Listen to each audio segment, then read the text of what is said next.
Mucoid enteritis is one of many eventualities on a rabbit farm, and it requires that we dedicate quality time to simple management processes and reduce or stop completely death of weaners on our farm.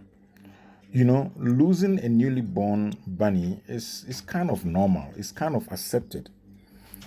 But when you start to lose a weaner,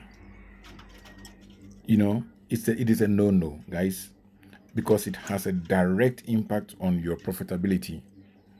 you know and as such, farmers need to guard against such a loss. Now, let us just listen to this rather feisty introduction to the topic. Here comes another classic from Ace Rabbit Farm, a good classic educational content that you can save and reuse and share among your farming communities for better production. Mucoid enteritis is the #1 killer of rabbits on any rabbit farm here in Africa. Now, this is especially true for young rabbits between the ages of 4 to 12 weeks. Okay, now you know that any loss of a weaner on a farm is like a triple loss to the farmer. Loss in your time, effort to raise the animal. I'm talking about labor. Loss of your feed to raise the animal to that age. Loss in production, and especially the emotional loss. Now, while we know that mucoid enteritis kills within 24 hours, the first signs of the symptoms are actually very, very difficult to pin down to a particular or a single cause. It is a perfect storm that is triggered when the animal is weaned. Join Ace Rabbit Farm to explore and prevent mucoid enteritis. So we know the killer. We know the #1 cause of death on our farm, mucoid enteritis. Hello, everybody. Once again, you are welcome. You are most welcome to Ace Rabbit Farm, the channel where we interact and share our experiences as we have it on our farm. It is an opportunity to share useful insight that is going to help other farmers grow and win in this rabbit side hustle, this thing that we are all embarking on. There are some tricks to it, and here at Ace Farm, we share those tricks freely. So, mucoid enteritis is the #1 killer. We now know, but what is it? What is this? All right, guys, if you are first time here, kindly subscribe as we continue to dive into this discussion. Always give us thumbs up, share with your community so that together the information will be available and we can all grow together. So back to the topic. What is this? What is this mucoid enteritis? I think the best is just to describe what it looks like. It is basically a stomach upset that results in your rabbit having a sticky, yellowish, smelly dropping. Okay, guys, as soon as there is a smell in your rabbit dropping, it is a sign of mucoid enteritis. Because this is so simple. Rabbits are herbivores, and herbivores, they eat herbs, grasses, and therefore their dropping is not supposed to smell. As soon as their dropping starts smelling, it's a sign that they've either taken in something or a wrong protein component, or they are not able to process whatever protein you have given them, and for that reason it is causing inflammation in their intestinal, it is causing their bowels not to function very well, and that produces a lot of mucus, which is going to lead to death if not detected and intervened within 24 hours. Guys, that is the #1 cause of death, over and above other viruses that might be a pandemic. But when it comes to rabbit illness, especially among the weaners, guys, mucoid enteritis is the #1 killer. So now that you know what it is, how do we detect it? How do we detect it? How can you confirm that your animal is suffering from mucoid enteritis? I think the very first sign is really to see the sticky dropping. As soon as you see a sticky dropping, that is the beginning of diagnosing for yourself that your animal is likely suffering from mucoid enteritis. This animal will quickly isolate itself. Another one is gnashing of its teeth. You see the animal gnashing its teeth. You hear the sound.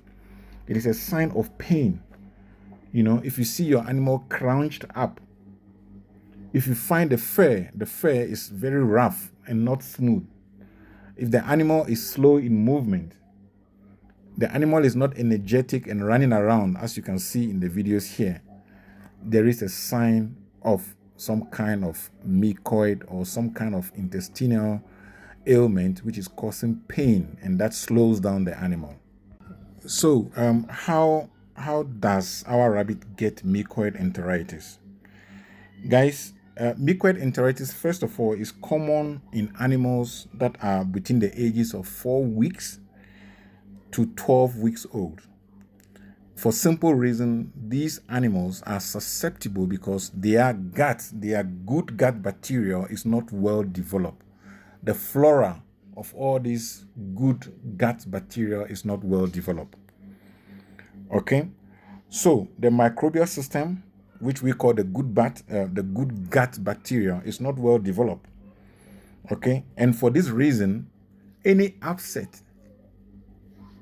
can lead to a malfunction of the intestinal gut, and that leads to mucoid. Okay, poor feed is another one, or the feed is contaminated. The protein in the feed is contaminated. That leads directly to mucoid enteritis. If the protein quantity is so high, that can also lead to mucoid enteritis.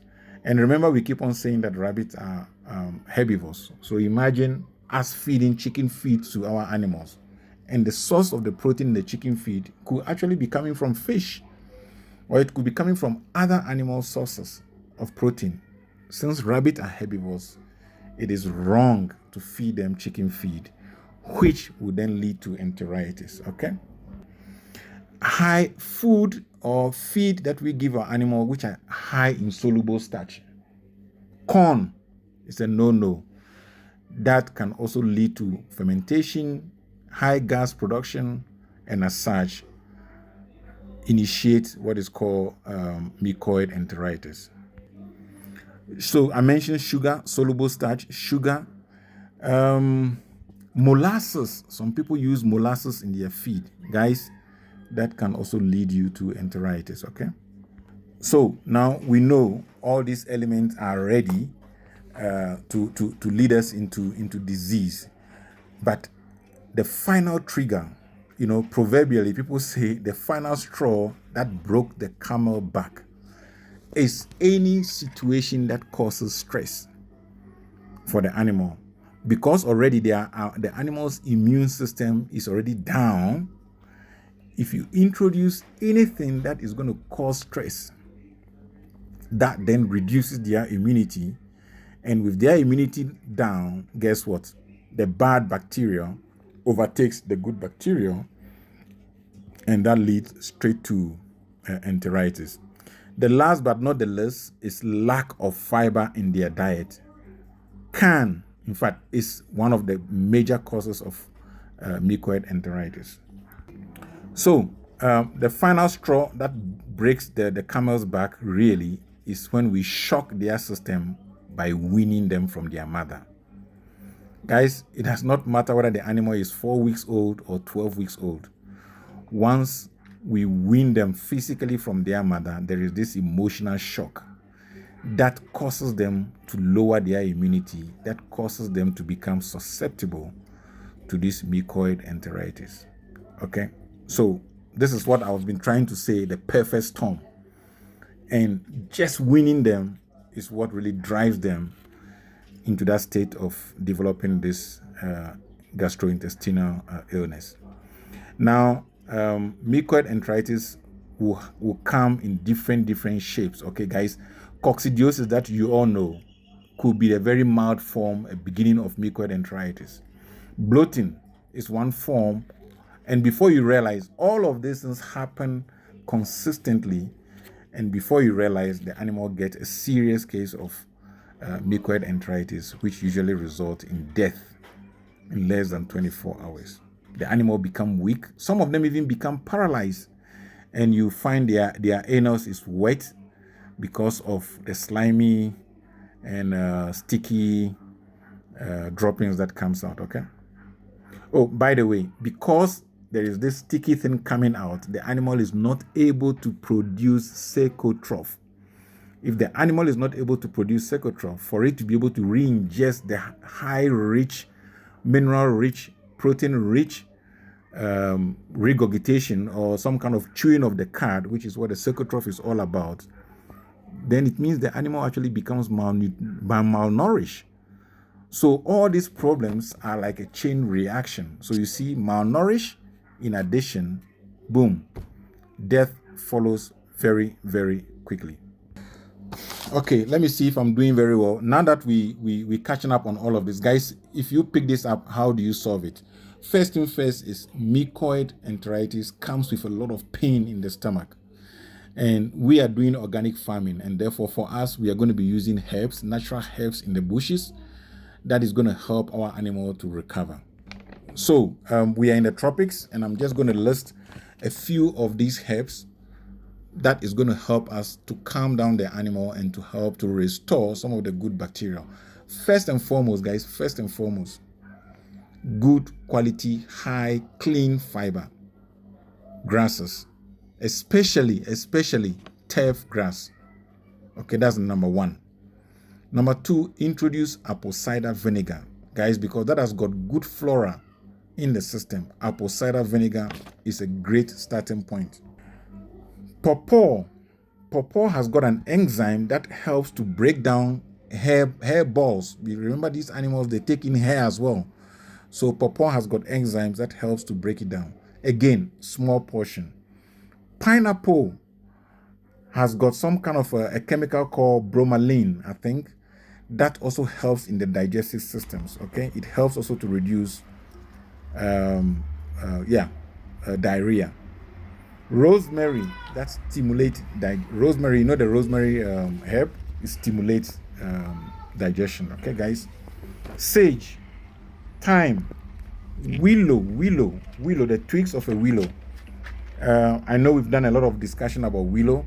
It also helps. Basil, you know, it's a mild pain reliever, and that also prevents infection. Now, having mentioned all of these, guys, dandelion will also help.